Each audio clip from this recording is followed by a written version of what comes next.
मलिकवाल से रिपोर्ट शामिल करते हैं हमारे नुमाइंदे सैयद मसूद गिलानी की रिपोर्ट के मुताबिक ग्रैंड टीचर्स अलायंस की अपील पर सैकड़ों असातिज़ा ने पंजाब हुकूमत की तालीमी पॉलिसियों के खिलाफ गवर्नमेंट एलिमेंट्री स्कूल से प्रेस क्लब तक एहतजाजी रैली निकाली। असातिज़ा ने पंजाब हुकूमत के खिलाफ नारेबाजी की। ग्रैंड टीचर्स अलायंस की अपील पर मलिकवाल तहसील के स्कूलों में 14वें रोज भी तालीमी और एंटी डेंगी एक्टिवेटर्स और डाक का बाइकआउट जारी है।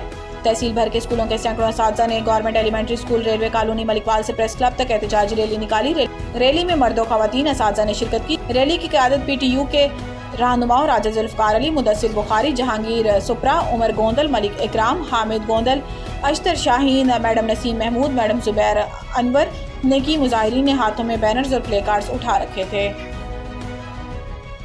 तो मेहरबानी करें, तमाम स्कूल ओपन करें, बच्चों को बुलाएं 12 बजे बच्चे बुलाकर आप सारे निकले और जहाँ जहाँ स्कूल है ये नहीं है कि इकट्ठे हो जाए।